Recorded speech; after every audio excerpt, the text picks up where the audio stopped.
Maintenant, tout le monde a identité, il y a ancien président Moko, il y a la pacte dans le monde des ténèbres, il y a Kotsa Congo dans le monde des ténèbres, marque de la bête. So, l'identité, il y a Combo Naye, les noms là, Joseph, les fameux Joseph, les autres personnes, 6 lettres, Désiré 6 lettres, Mobutu 6 lettres, ils sont déjà 666. N'est-ce pas Congolais. Ceux qui basent dans Mato, il y a Koyoka, Bayoka. L'identité, c'est même venu comme ça à l'esprit. Si tu as bien R-Anani, R-Aklia, tu sais que nous sommes 4, 4, 4. Mobutu, nous sommes 6, 6. D'ailleurs, Joseph 6, 6. Désiré 6. Mobutu 6. Papa, ça qui est 42 mois. 4, 6. Mobutu, ça est 32 ans. 3 fois 2, ça est 6. Donc moi je suis pas 6, monsieur. Alors, qui comme l'or, enflammez-nous du feu sacré. Enflammez binoni. Du feu sacré. Quasiment dans moi, il y a mon tozo tanga, il y a moi qui t'en a pas, les gens n'arrivent pas à comprendre. Qui comme l'or, enflammez-nous du feu sacré. Enflammez binoni. Du feu sacré. Quasiment dans moi, il y a mon tozo tanga, il y a moi qui t'en a pas, les gens n'arrivent pas à comprendre. Bonjour et bienvenue sur votre chaîne Vision Plus Télévision où nous décortiquons l'actualité socio-politique et économique de notre pays. Mais le collaborer depuis un certain temps, nous avons notre frère avec qui nous partageons sur les révélations de notre pays. Un pays prophétique, un pays qui a plein d'histoires, un pays qui se trouve dans le plan de Dieu. Selon le prophétie au Baloba depuis Simo Kimbango, ti Batumisu Super Maël, la France, Fanon, Aloba qui était l'Afrique a la forme de revolver, mais la gâchette se trouve en République démocratique du Congo. Mais qu'est-ce qui fait que cette gâchette ne tire pas? Qu'est-ce qui fait que le pays ne décolle pas? Voilà pourquoi Tozo Kene et Longo Lissusunan de Konabiso King pour parler, décortiquer les révélations Oyo et Kopé Sabiso Nzela pour que Congo Oyo et Fungwama et Tombwama et connaître et sort Nango, Landisa Nenge Bisakoli, Yan Thomas Simo Kimbango Alobi. Une fois de plus encore, le lot Tozo Yamba frère King, bonjour. Bonjour Papa Trésor, bonjour Nabalandinho sur la Vision Plus Télévision. Oyo Bazo Landabiso depuis un certain temps dans le monde entier, na pesi bango mbote, na kombo ya Nzambe. Il y a Simo Kimbango, Nzambe, il y a 4 frères messagers de Mbinza, et Nzambe, il y a Papa Nanga Paul Malouzi. Ok.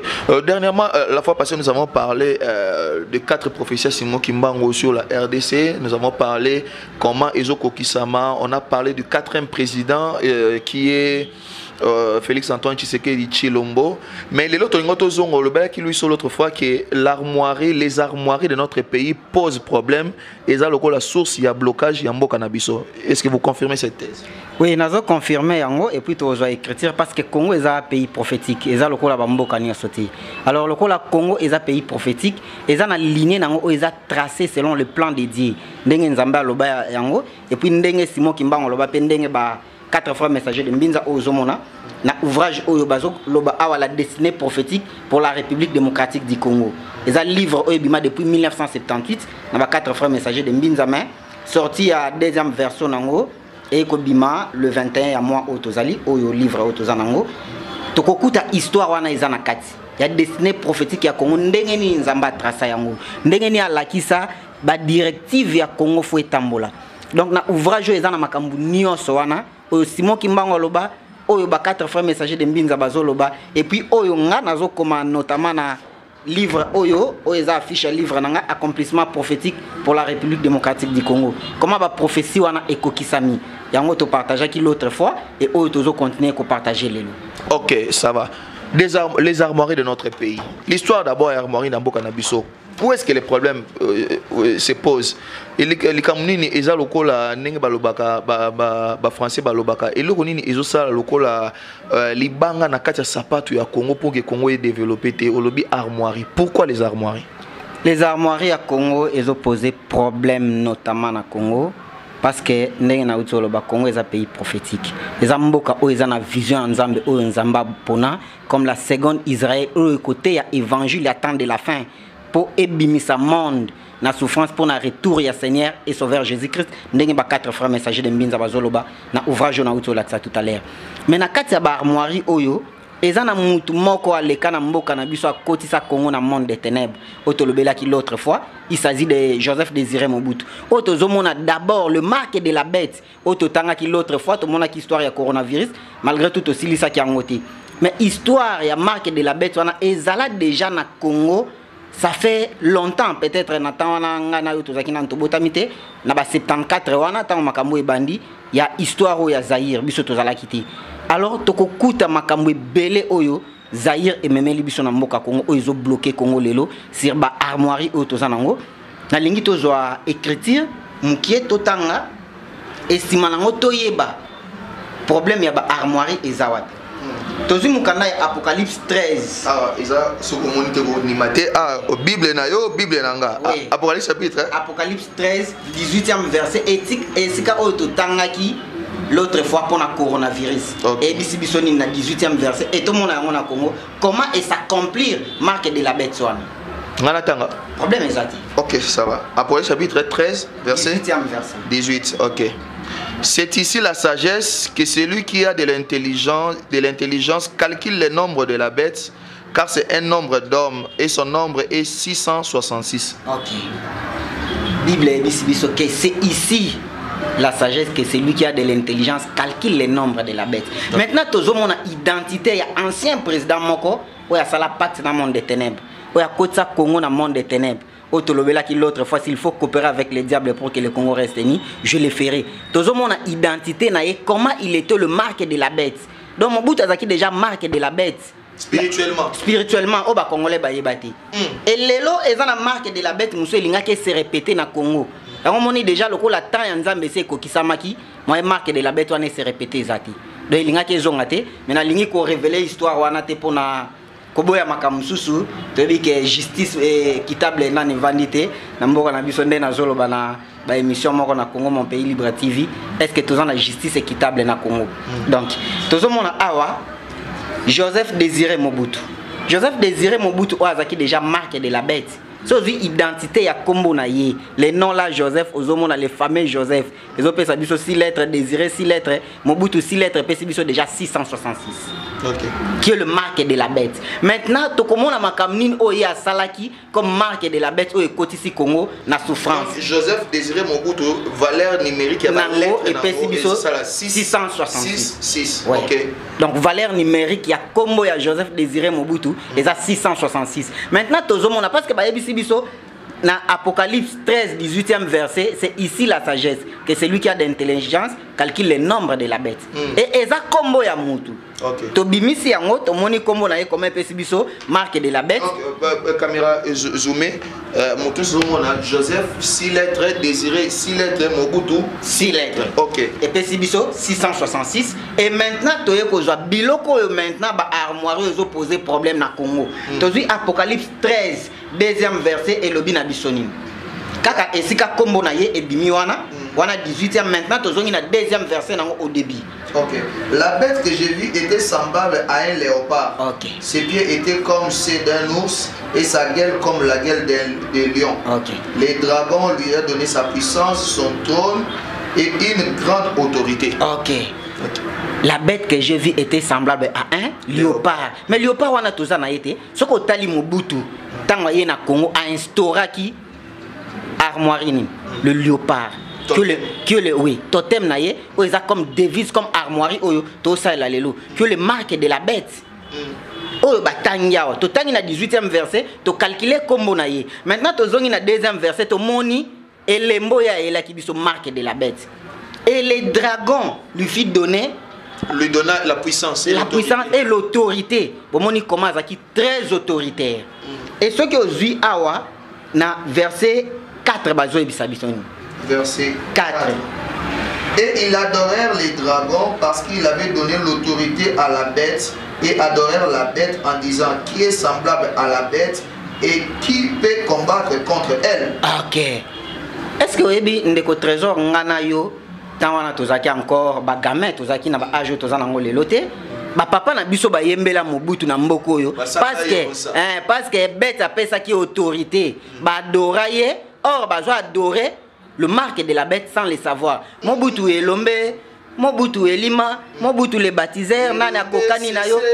Ozomo la façon nini babanda ki ko adorer sans le savoir que bazo adorer le dragon que le marque de la bête. OK. Sans que batba ye bayango. Et na 5e verset avec Sabisoni. Oza na Bible parce que le lona lobaki ngana kotanga te je préfère yo tanga ngana banda ko limbola yango. Apocalypse chapitre 13 là. 13. Tozaka na 13 wana tozo kenena yango sur le marque de la bête. Marque de la bête lelo boluka qui révélation de moi ebisenga lobi est-ce que makamazo lo bana ils ont mis appuyé sur quelle parole sur quel verset? Est-ce qu'Azo blasphémé? Bon, Olobi Apocalypse chapitre combien? 13, 5e verset. 5e verset. Ok. Et il lui fit donner une bouche qui proférait des paroles arrogantes et de blasphème. Et il lui fit donner le pouvoir d'agir pendant 42 mois. Oui. Okay. Pendant 42 mois. Okay. Mais yoka siko histoire ndenge et baluki. Les 42 mois, on a choisi le chiffre 4 et le chiffre 2 et ils ont fait le chiffre 6. Ok. Et puis c'est le chiffre 6 parce qu'il y a deux chiffres. Ok. Alors, ceux qui osent au moni Mobutu azalaki ndenge azalaki très arrogant. Ceux qui ont le liboso ba ningatala discours na ye liboso ya tribunal des Nations Unies. Oyoka discours moko arrogant et autoritaire. Ya ngonde ezalaki identité na ye. Ya ngonde ezalaki identité na ye. Maintenant ceux qui toyo kozwa na sauté parti wana toye na plutôt 9e verset et Zoé Sabiso ni Apocalypse 13 toujours.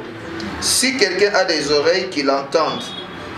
Verset 9. Ok, ceux qui mutazana mato ya koyoka, ayoka. Ndenge na Zoé saba congolais. Ceux qui bazana mato ya koyoka, bayoka. Frère, il est aux autres bapéana, bapésa qui est 42. 4 plus 2 est égal à 6. Kassango totanga na komo. Pourquoi Mobutu ça combien d'années? Asala qui 32 ans. C'est aussi 3 fois 2 est égal à combien? 3 fois 2 et PCBISO 10. 3 fois 2 pardon PCBISO 6. Et PCBISO 6. Donc ceux qui sont totalement bien.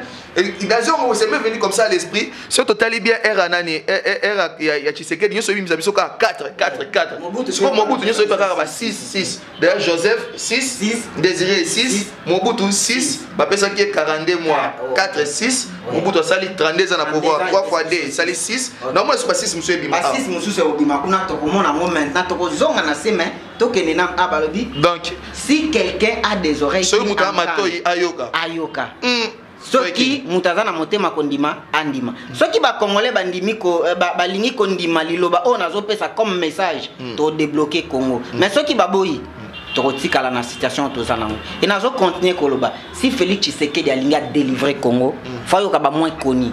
David hein, pour a libérer Israël na maboko ba Philistin. Mutaye bakayete. Na papa oya ye moko biologique abosana kiki azaka na mwana moko abatela bampati. Ayeba te, ayeba ekutu koloba français malamu te. Lokola biso ba moins connu to tanga na biso te ba villageois, to zana besoin pe bato ba yeba biso te.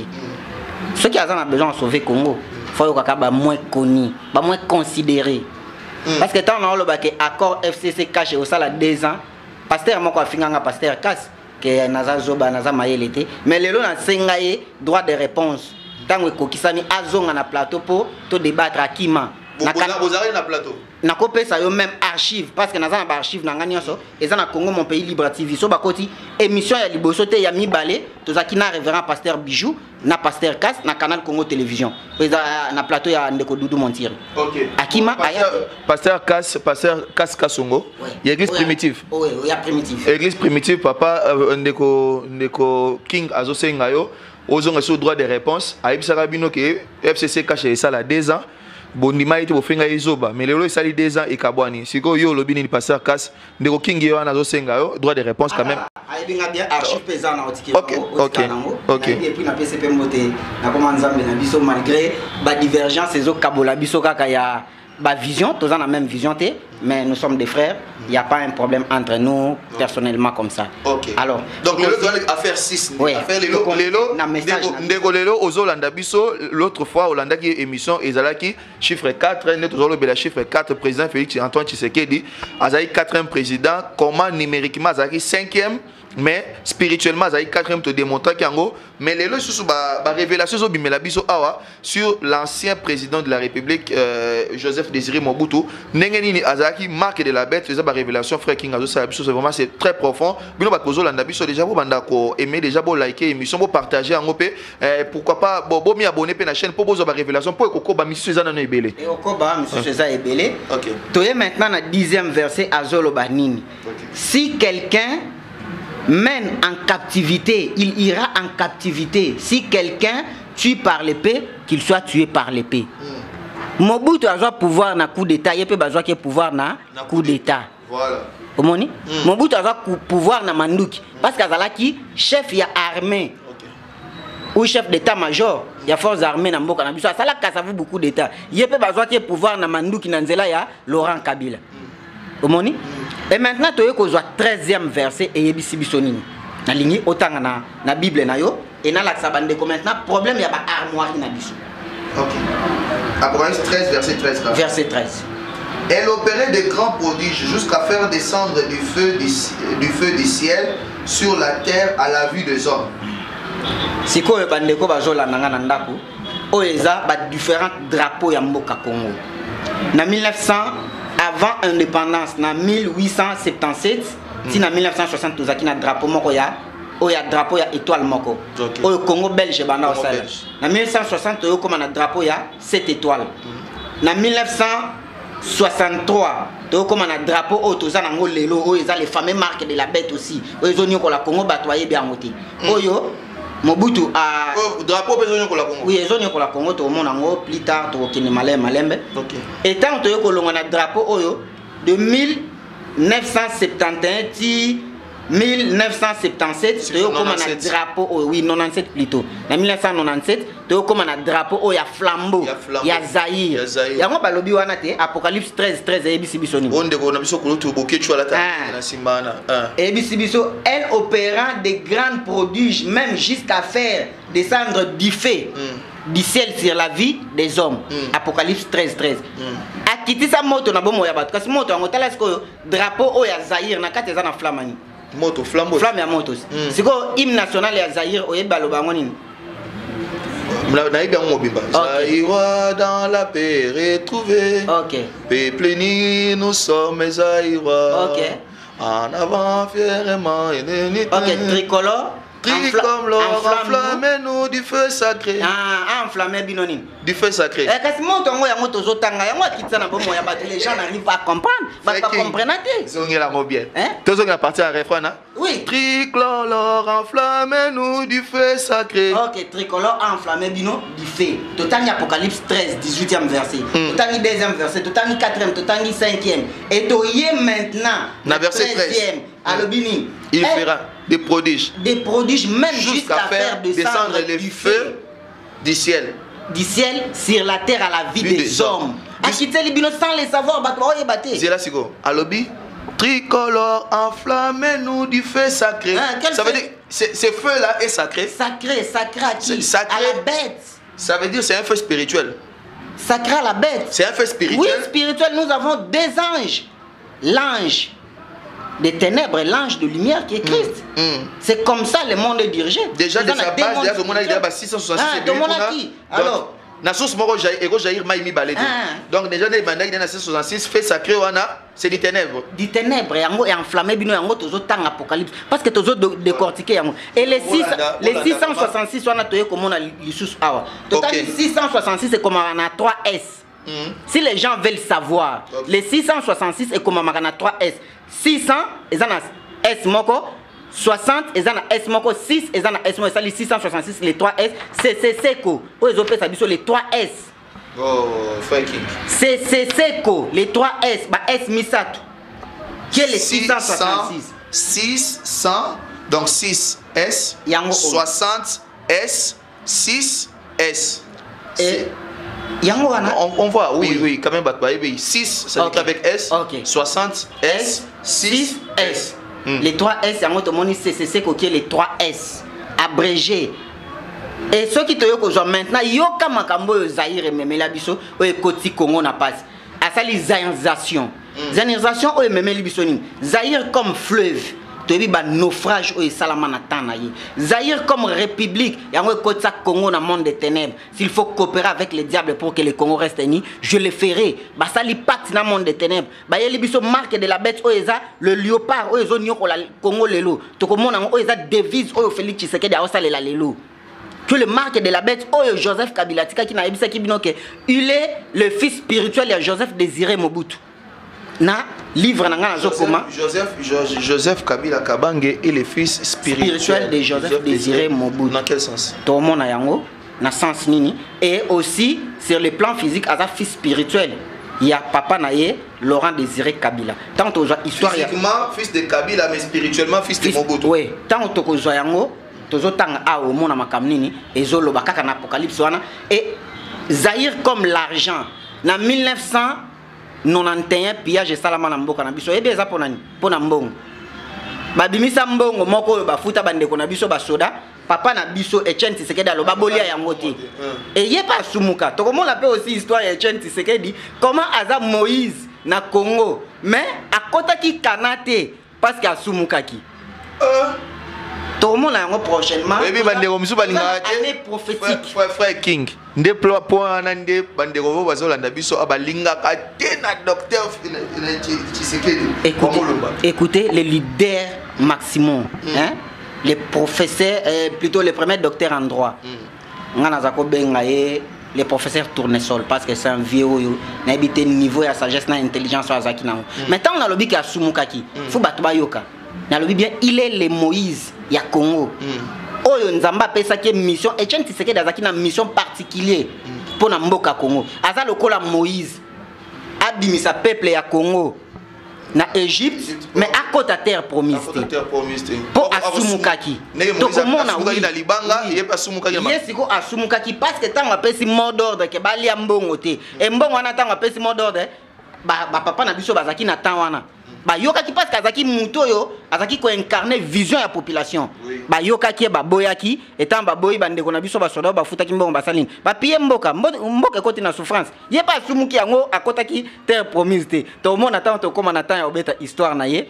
petit à petit lelo tozolo bela histoire na ye te et maintenant Zaïre comme l'argent et koti ici mboka na souffrance pillage oyo lelo ba entreprise nyonso et koya Zaïre comme république bazui ba entreprise publique nyonso ya mboka basaline bapesi ba politicien ba bandi ko détourner pour un intérêt à parti politique na bango impair mboka salini et koufi et maintenant tala bilembo yango oyo tozo continuer ndenge to uti ko loba wana la bête que je vis était semblable à un léopard le léopard d'Isaïe oyo bozo mona lelo justice peut travailler que le marque de la bête marque de la bête est léopard ou bien mais yango te devise oyo tokomona yango quel est le vrai devise ya mboka Congo tozi léopard balobi aza marque de la bête OK léopard aza marque de la bête siko lelo tozo utiliser bozo luka Congo est développé Congo qui est liboso donc il y a une contradiction entre action Félix Tshisekedi Antoine président de la République Salaki il y a pour livrer maboko na pas na Nzambe mais pendant qu'il a les mêmes avaries tozo tanga yango toza na Bible tozo décortiquer écriture parce que na yebisa ki bino Congo c'est la seconde Israël et histoire à Congo c'est dans la Bible toyeba Congo na Bible ce qui lelo ba to belé bazo croire évangile te pour nanine pour ba pasteur occultiste ba criminel ya Congo ba même évangile a recevoir les miracles mituka bandaku mabala ko kende poto bon nga na lobaki vision nzamba pesa kinga o ba père fondateur nanga ba 4 messagers sotali livre zawana au mona affiche nango liboso c'est les drapeaux du Congo et ba commune la destinée prophétique pour la République démocratique du Congo. Mais papa ba commis juste une question qui me vient comme ça là oui. Ba commis destinée prophétique du Congo lobi drapeau pesa pas problème. Eza problème mais ba tché yango parce que na minito yango nde tozana yango ouvrage e bimi na temps ouvrage e bimi na 1978 ezaki na drapeau ya Zaïre ozomono tant to commis ba renouveler oyo eza copie nango oyo ba inauguraki yango le 21 awa le 21 mars bandeko nyonso pe balingo zo ouvrage oyo eza disponible bako benga frère King bako komelanga ba okuta ouvrage et ba okuta makamni eza na kati ouvrage oyo tant basali copie to che drapeau tant on peut to koma so to changer drapeau to changer yango pona minito yango nde tozana ngo comme drapeau comment de façon prophétique boko mais déjà na non mais tozo la kisa tozo lobate omoni ba che trompette ezo sonner trompette siko ezo sonner po batu ba yoka OK bayoka ba comprendre message attend parce que tous en année prophétique mboka Congo aussi moi qui m'a appelé ça prophétie maintenant léopard au que le marque de la bête na lingi to décortiquer avant de décortiquer léopard yo tozo kota na Bible tozo ni na Apocalypse 2 les lois de Bible Apocalypse 2 to bani na premier verset ezolo bani Apocalypse chapitre 2 verset 1er je crois je peux le retrouver OK écrit à l'ange de l'église d'Éphèse. Voici ce que dit celui qui tient 7 étoiles dans sa main droite, celui qui marche au milieu de 7 chandeliers d'or. Ok. C'est lui qui détient les 7 étoiles dans sa main droite, okay. Qui marche au milieu de 7 chandeliers d'or. Ce qu'on total les véritables drapeaux à Congo, parce que na yebisi bino, comment les drapeaux à Congo, drapeau à 7 étoiles. 7 étoiles au yango totangi kuna. oyo azotambola na katikati ya 7 étoiles, plutôt au milieu de 7 étoiles, et qui a le 7 chandeliers d'or dans sa main droite. Yango aussi. De vrai drapeau ya Congo. Yango est dans la Bible. Yebisanga na monde entier, mboka ne dans drapeau ya 7 étoiles. Bon, on va vérifier. À part le Congo. Exact. C'est que donc, Kabila était spirituellement éveillé, si on dit Laurent Désiré Kabila. Pour nous, ça a changé peu armoire à Lyon. Naebisaki yo sur David ou jeune émission liboso na salaka awa. Na yobelaki yango bato yo bazwa indépendance. Balumumba bazaki jeune bazaki na drapeau ya 7 étoiles. De ba libéraki Congo na émission lekaki tolobaki Laurent Désiré Kabila yaki na bakadoko bazaki jeune. Lelo aussi ceux qui Félix Tshisekedi alingi a sauvé Congo. Faut courir na David, jeune prophète sur le plan spirituel et jeune politicien, jeune journaliste ndenge bozali. Ba occultiste wana te ba criminel wana te. Ko ba sauver Congo te. Ba yebi vision Congo te. OK. Alors, ceux qui toye ko zonga maintenant, drapeau o yango to moni. Oyo komami na Bible. Il y a 7 étoiles. Maintenant to zwa kaka Apocalypse wana. Tozi troisième verset Elobi na bisoni. Apocalypse chapitre 2. Dès toujours troisième verset. 3. OK. Que tu as de la persévérance, que tu as souffert à cause de mon nom et que tu ne t'es point lassé. Ok. Quatrième verset. Mais ce que j'ai contre toi, c'est que tu as abandonné ton premier amour. Ok. Cinquième verset. Souviens-toi donc d'où tu es tombé, répands-toi et pratique tes premières œuvres. Sinon je viendrai à toi et j'ôterai ton chandelier de sa place. À moins que tu ne te répandes. Ok.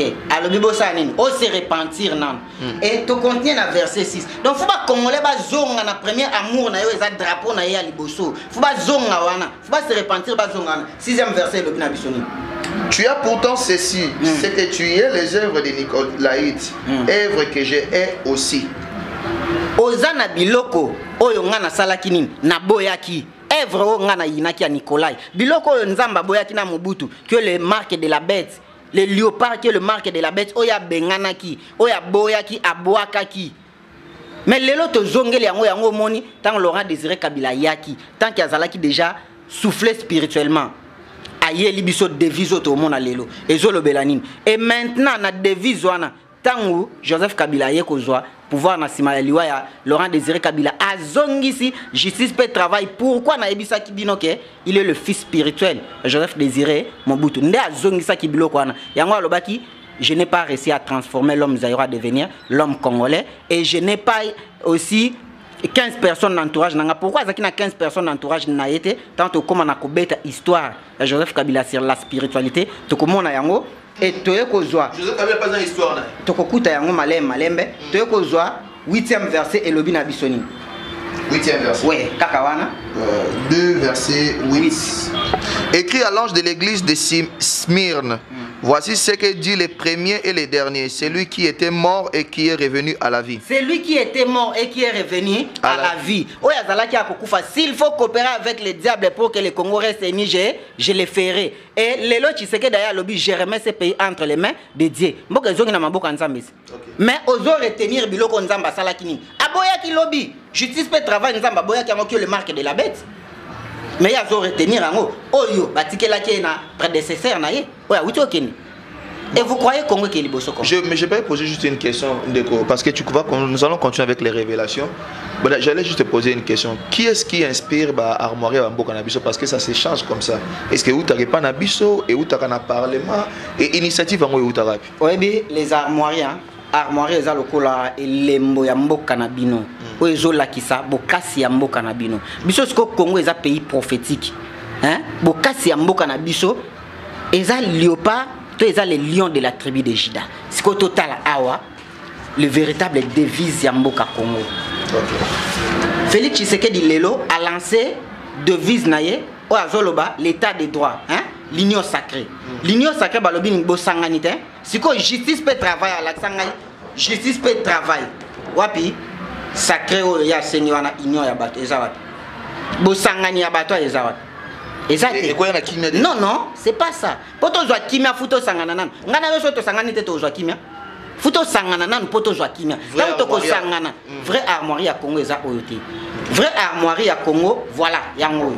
mais bimi lo quoi obimisi yango vraiment obimisi yango intentionnellement flou na bimisi yango flou par rapport à version na zwaki mais c'est pas un problème to décortiquer yango armoirie o elobinine démocratie justice et l'unité ozomona na katiawa eza na maboko misato maboko elingi ko lakisa nini mukongo mungala muluba muswahili tant to ko simbana to comme un seul peuple nde toke ko luka pe na este wana tango bandeko baza na Kivu na ba oba uta Congo central na ba oba uta Équateur na ba oba ko uta na Goma kuna to sangani biso nyonso to salini toke ko luka pe wana o ezangi na Beni o ezangi na Butembo poto luka pe futo zala eloko moko futo sangana l'unité ya peuple congolais ce qu'on a kata justice pe travail o unité ya peuple congolais ça union sacrée siko awa vision ya union sacrée awa ezo se représenter wapi et ça était donc le véritable devise à Congo yango que les lions de la tribu de Juda ozomona awa eza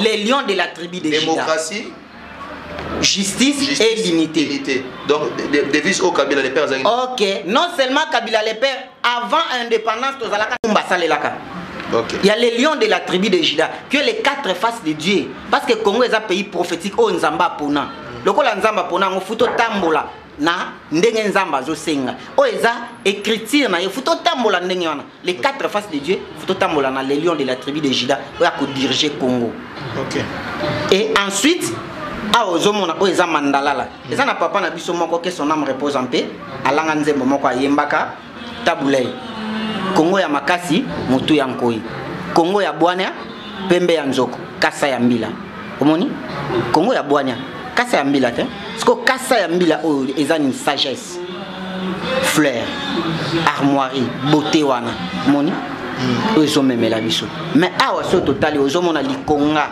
ezo boma tous les jours na Beni pourquoi les gens meurent tous les jours likonga o yango ezo boma ozo mona eza ivoire ya nzoko to so nzoko beto ivoire au hôtel okoya chaos sur place eza lokola okutani na bifle na nzela beto ivoire na ye hôtel mapenza liseke wana e beta yo yango nde ezoboma bandeko na biso futo changer biloko oyo yango nde ezoboma e léopard oyo azo profiter na makila wana azo mela makila wana bandeko na biso ba couler tous les jours na est pays donc ceux qui tolingi to sauver Congo futo zonga na les lions de la tribu de Juda et to zimandalala oyo kolo na ba fleur tout autour ya ndaku na yo et memeli yo beauté le long de votre trésor so olingo bala madame na yo o memele fleur rose o memele likonga te na ivoire te o memele fleur rose OK omoni o memele fololo oyo zo lakisa elembo ya kimia to ya bolingo OK et na kati ozomona maboko oyo esali nde na uti ko expliquer yango bondeko unité ya ba congolais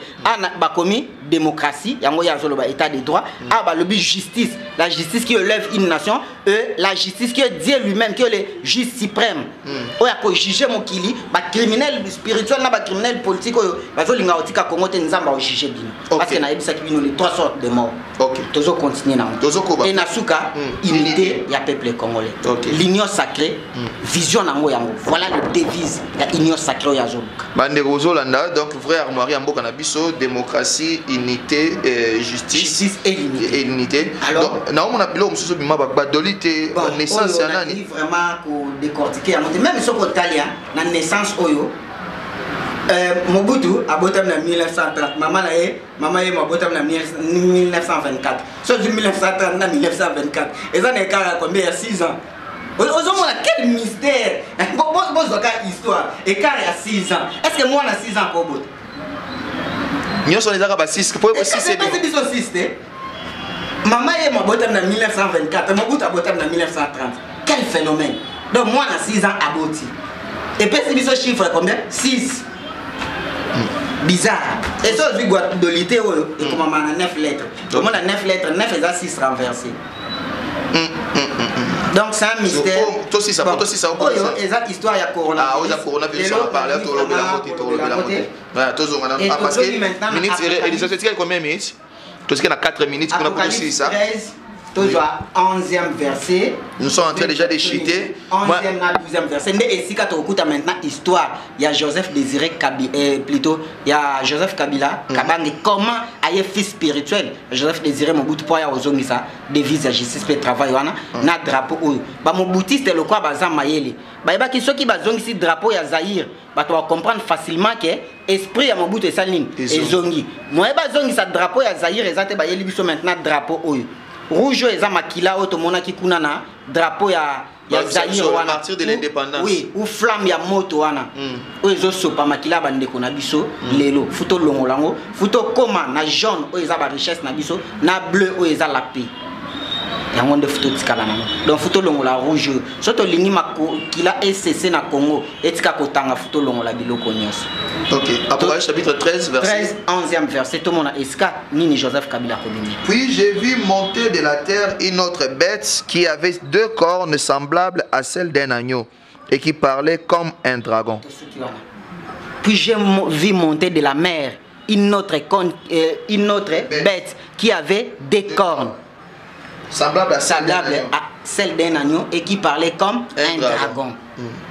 Monitango yaki na ebandeli alobaki muto ya memimaki abundakate aswanakate mais pour atika pouvoir fallait aussi mukende sala nini fallait des chats kapangala sala nini fallait chebe sala nini omoni ndenga bimise elongi ya dragon au début ayaki na elongi ya memimaki likola mutu na suka nango memeli biso elongi ya dragon. Suite nango et koya na prochain numéro place to komona pourquoi mariage na bango fallait ça la 2 ans et pourquoi azanga ki ko changer l'homme congolais, pourquoi ba combataki Félix Tshisekedi tango to ya ko beta histoire ya Joseph Kabila et pourquoi il a sali 18 ans Mobutu a salaki 32 ans et pesi biso chiffre 50 tango e koki. Ndo moni na prophétie moko ya Simon Kimbangu totanga ki balobi 2016 c'est la fin du ténèbre. 2016 ezaki fin ya mandat na ye. Mais moi alonga na 2016 ezalaki te parce que soit alonga na 2016 50 ans elinga ke kokati. Elinga ça là 48 ans non fallait prolongement ya 2 ans wana et ça la ma pour pesa biso chiffre 50. Tant chiffre 50 ekoki fin ya ténèbre et chiffre 50 on a tango koki donc le 50e jour l'apparition à Saint-Esprit salini et kiti oeza Pentecôte ndeko ya Félix Tshisekedi physiquement nda ya kilokola 5e. Alors pour la histoire oyo ya ba armoirie le long de ce qu'on a maintenant posé une question comme ça qui m'a été posée par un téléspectateur et pas ndeko ya ba révélation alo ba makamba Congo mingi est-ce que na Congo oyo est-ce que un étranger a kokamba sumboko na Congo. Papa, le problème n'est pas d'abord ya étranger et lo kana lo ba kiango l'autre fois. Le problème est à cause de la bonne foi. Moni, à cause de l'étranger, Obama aza américain d'origine T. Mais à Cambé États-Unis comment? Le problème est à cause de la bonne foi. Ce que poni Congo, le coup la patrie na yo, faut servir Congo. Donc moi discussion sur ma mikolo oyo kolobagete muto fois ma président de la République fois à la ka muto azana tata na maman congolais donc ils en a sens té. Donc c'est-à-dire ceux qui bongo faut biso peto boya ko sambela évangile oyo Jésus atika biso po Jésus aza juif. Pourquoi maintenant toujours croire sur la parole de Dieu? On a des questions moko futo longola ngona mitu. Et surtout justice peut travailler au monde na kati. Surtout le but de décortiquer tête à léopard auto salomon et opé sa biso ka 666 ba chiffre 66666 so ko limite compter na ngo mona to ticket na 1 minute kuna na 1 minute so salango rapidement 1 minute wana so totali osomona léopard oyo tala na minu na ye awaza na combien de dents 6 dents 2 na c'est 4 likolo et so ko zui na likolo ya zolo na ye awa oyo eza zolo na likolo na azana combien de signes 6 3 so ko zui misu na ye mi ba réalisation ben na ngona katikati ya tozongela vraiment ben nango bien donc osomona les léopards 6 dents ce que zui likolo ya zolo au monde mandefu na yana oui eza 6 ce que zui likolo ya misu na ye azana des traces likolo ya awa eza 6 so ko zui na mpanzo tani au monde opesa biso 1, 2, 3, 4, 5, 6. Et de l'autre côté, sur 1, 2, 3, 4, 5, 6. Oh là là. Au monde, autour les fameux 666. Donc, moyen tout ça là, justice peut travailler en exact bande konangai. Nazolo ba awa, frère King a zoya te que pour nazana besoin batu ba ibanga non. Ngazana posa mutaye bangati. Mais nazana posa batu ba comprendre vision ya Congo. Ba yo ka message ya mboka Congo ndenge za la tracer. Moni nayaka na moyen ya mutute pona bandeko ebele bafinganga nzamba pambola bango abac c'est la bango lisusu sagesse na intelligence à bengir pour bengir na bango ndezo ça la force ya prière nanga ndezo révolter ngana kende na intercéder na tout na nzambe Seigneur na webisa peuple na yoni. Donc c'est un peu ça et ça m'encourage. Merci aussi na ba obazo komelanga bazo poser ma question nzambe ya Congo pambola bango dans une année prophétique trop décortiquer prochainement histoire ya Joseph Kabila Kabange Komaza fils spirituel et à Joseph Désiré Mobutu et pourquoi il y a qui na Babilo pourquoi zangaki 15 personnes pourquoi accord na bango na Félix Falé ça la 2 ans pourquoi Félix Falaz à la ka pembeni na ye to komona yango et Félix Tshisekedi ndeto moni non seulement à 4e mais na vision sur la Bible azanani to komona aza Josué donc fallait Moïse a kende po Josué a bâton de commandement fallait papa Etienne Tshisekedi asuka place asukaki pour Félix Tshisekedi à côté ça peuple congolais na terre promise mais à côté ça peuple congolais na terre promise c'est ce qui a yoki véritable message à Mboka Congo ce qui a tambusi Congo ndenge ezo senga na lignée prophétique na yangote et merci Nabino boyambaki ngai na plateau Nabino pona mukola lelo lisusu merci na bandeko yo basepeli ko yambanga na bandako na bango et nazo senga na bango ba s'abonner aussi na Congo mon pays Libre TV et za chaîne moko eska na stoka ka ba archive na ngai be mission nyonso na sala ba vision nyonso na pesa pona mboka Congo eza na Congo mon pays Libre TV bo s'abonner tous à la ebele to partager vision ya mboka Congo et na chaîne aussi e yambinga bo s'abonner to koma ebele na Vision Plus Télévision to panza message à Mboka Congo merci na ba journaliste nyonso ba invita kanga o ba sepela ko yambanga na ba plateau na bango nzamba pambola bango abakise la bango lisusu ebele musala na bango ekende liboso merci na ba dirigeant politique nyonso Mboka Congo o bazo sala musala na bosembo malheur na ba oyo nyonso azolinga ko se repentir parce que bientôt c'est la fin histoire na bino malheur na tous les hommes dédiés o bazo continuer ko prêcher ba miracle kino lelo or to komi na temps oyo Fouko beta kelelo, il y a retour, il y a Seigneur et Sauveur Jésus-Christ. Parce que Jésus arrive bientôt. Mais au yébité à okuto na position ni. A okuta yo zote ya miracle, to zote ya repentance. A okuta yo, ozobi misabatu ba nzombo na magorodo, to a okuta yo, ozote ya bolingo, pona bandeko no bazana beni, o bazana butembo. Merci. Nzambe ya Congo, Nzambe ya Simon Kimbangu, Nzambe ya ba 4 frères messagers de Mbinza, Nzambe ya Paul Maluzei, o ya za père spirituel langa, église Zouami na avenue Louvois 266 na commune ya Lingwala, o ekambami na révérend pasteur Paul Maluzei et le pasteur Daniel Yamba. Numéro nanga eza plus 243 84 76 98 308 ou na compte Twitter nangai Frère King de Kikobo ou bien na adresse Gmail nanga Boko Komelanga na thekingdekikobo2020@gmail.com. Merci beaucoup Naïm.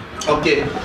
Vraiment 40 minutes paraît peu de choses avec Frère King pour ma révélation aux Oloba. Ce sont des révélations pas seulement troublantes mais aussi profondes. Parce que quand Makamba Boye, Naïba qui était que mon bout il fallait ça la 32, l'air azoué ça 42 mois. Et ça, les 6, que Mobutu, 32 ans de pouvoir, 3 fois 2, ça fait 6. Donc, on comprend que les révélations sont très importantes. Un peuple qui est sans révélation et sans frein, et qui est vers la perdition. Si vous avez aimé cette émission, dites merci à Jack Kanangi qui est à la prise de vie, à la réalisation et aussi au montage.